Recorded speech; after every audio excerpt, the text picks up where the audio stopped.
안녕하세요. 찐링의 중국 주식 투자 전략 찐종투입니다. 11월 10일 화요일 중국 증시 마감 시황 말씀드리겠습니다. 오늘 중국 증시가 전반적으로 하락했는데요. 상해 종합지수 0.4% 하락, 심천성분지수 1.05% 하락, CSI 300 지수 0.55% 하락했습니다. 오늘 하루 종일 외부 일정이 있었던 관계로 저녁에야 집에 들어와서 그래서 시간 관계로 오늘은 그냥 말로만 말씀드릴 테니까 화면은 전혀 안 보셔도 됩니다.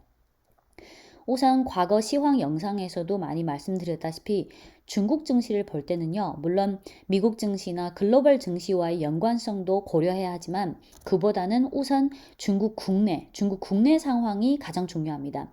11월 10일 오늘 중국 증시 하락에 대해 지금 상황에 대해 좀 정리해보면 크게는 두 가지가 있다고 보는데요. 첫째는 증시 전반적인 시황인데 올해 1월부터 10월까지 증시 흐름에 대해서는 과거 영상에서도 몇 차례 언급해서 생략하고요. 10월 말까지 3분기 실적 시즌이 끝나고 또 11월 8일에는 바이든이 대선에서 승리하면서 10월 한 달 동안 대내외적으로 형성된 그런 불확실성들이 어느 정도 일단락되면서 그래서 11월에 들어서서 저가 매수세가 좀 들어오면서 단기 반등세가 좀 보였는데요.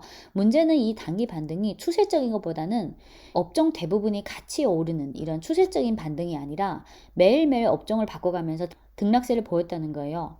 3분기를 시작으로 해서 4분기부터는 업종별, 종목별로 실적의 차별화 추세가 뚜렷해질 것으로 보이는데요. 즉 올해 연초부터 2분기, 3분기까지는 사실상 중국 현지 자금 수급에 의해 움직이는 시장이었다면 이제부터는 기업들이 실적으로 경쟁력을 증명해야 하는 이런 진검승부의 장이 시작될 것으로 보여요.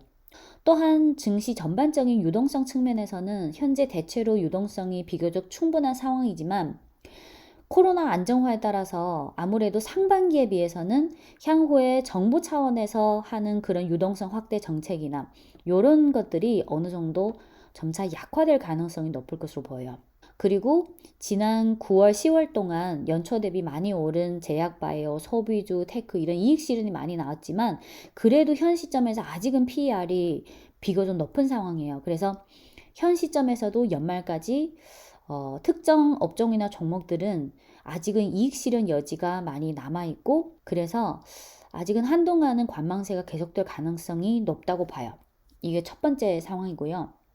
두 번째는 코로나 백신 관련인데 어제 그 화이자의 코로나 백신이 90% 이상의 효과를 냈다는 그 중간 결과가 나왔다는 그 호재로 인해서 해외 증시가 전반적으로 다 강세를 보였잖아요. 근데 해외 증시 상승에 비해서 오늘 중국 증시는 오히려 하락했어요. 여기에 대해서 어떻게 해석해야 하냐면 대부분 나라에 있어서 코로나 백신 이슈가 매우 중요한 사안인 건 맞아요. 근데 중국은 조금 다른데요. 7월 중순만 해도 중국이 개발 중인 코로나 백신 중 3종이 이미 임상 3상 단계로 들어가서 중국은 글로벌에서 코로나 백신 쪽에서는 이미 많이 앞서고 있거든요. 그래서 어제 화이자의 백신 호재에 대한 중국 시장의 반응은 해외처럼 막 흥분하거나 그런 게 없었어요. 딱히 반응이. 그리고 중국 현지에서는 이미 어느 정도 다 알려진 내용인데 중국이 개발한 그 코로나 백신은 이미 중국 현지 일부 범위 내에서 접종이 들어갔어요. 이에 대해 중국 현지에서는 뭐 다 거의 아는 내용이지만 해외 언론에서는 요거를 크게 부각해서 보도하진 않았어요. 그래서 코로나 백신이라는 이 이슈에 대해 중국과 해외 투자자들에게 있어서 이 체감도가 많이 다르거든요. 그래서 제가 항상 강조하는 게 물론 과거에 비해서 중국 증시가 미국 증시나 글로벌 시장과의 연관성이 과거에 비해서는 점점 커지고 있죠. 근데 여전히 중국 증시는 저는 중국 국내 상황을 먼저 보고 그 다음에 글로벌. 물론 뭐 2018년 3월 그때 미중 무역 분쟁이 본격 점화된 그 이슈에 따라서 글로벌 요인이 더 강할 때도 있지만 기본적으로 중국 증시는 중국 국내 상황을 우선적으로 봐야 돼요. 오늘 중국 증시 업종 중에서 이커머스 분야의 낙폭이 컸는데요. 전자상거래 상위 기업을 보면 알리바바가 5%대 하락했고 찡동 8%대 하락했고 핀도도가 7%대 하락했고요. 웨이빙호이가 5% 하락했고 또 메이투안이 10.5% 하락했어요. 텐센트는 4%대 하락했고요. 오늘 이커머스 관련주의 일제 급락은 오늘 아침 8시 중국 시간 8시니까 한국 시간 9시 오늘 아침에 중국 국가시장감독관리총국, 중국 국가시장감독관리총국에서 새로운 정책을 하나 발표하기 때문에요. 이 정책의 명칭은 关于平台经济领域的反垄断指南征求意见稿. 한국어로 번역하면 플랫폼 경제의 반독점 지침 의견 수렴안. 플랫폼 경제의 반독점 지침 괄호 안에 의견 수렴안. 요거를 발표했는데 이 지침을 발표할 때 27개 플랫폼 기업의 관련 책임자도 참석을 했는데요. 이 27개 기업은 京东, 美团, 五八同城, 百度, 奇虎360, 搜狗, 字节跳动, 快手, 滴滴, 微店, 新浪微博, 多点, 贝壳找房, 拼多多, 国美在线, 饿了么, 小红书, 携程, 苏宁, 同城, 阿里巴巴, 贝贝网, 云集网, 蘑菇街, 兴盛优选, 唯品会,腾讯은 텐센트. 이렇게 총 27개 플랫폼 기업의 관련 책임자도 이번 지침의 발표 그 회의에 참석했다고 해요. 이번 지침의 취지는 플랫폼 내에서 공정한 경쟁 질서를 구축하고 과학적이고 효과적인 감독 관리 강화, 혁신 및 창조력을 발굴하고 산업의 건강한 발전을 촉진하고 각자의 합법적인 권익을 보호하자는 취지인데요. 이번 지침은 사실 과거부터 계속 논의되었던 내용이에요. 2008년 그때 관련 법률 시행 이후 계속 개정에 대한 필요성이 계속 논의되어 왔는데 플랫폼 산업의 특성상 중국도 그렇고 미국도 그렇고 결국은 소수기업이 집중되는 이런 구도의 형성이 자연스러운 과정이고 이런 과정에서 독과점 구도가 형성되는 거죠.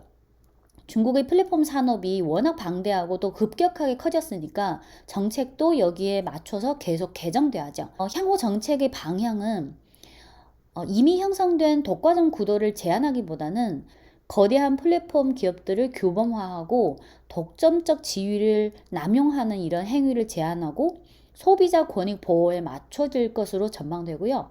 즉, 독과점 기업들이 독과점 지위를 남용해서 그 플랫폼 내에서 사업을 영위하는 그 사업자들이 이익을 침해하지 않을 경우는 큰 제재는 없을 거예요.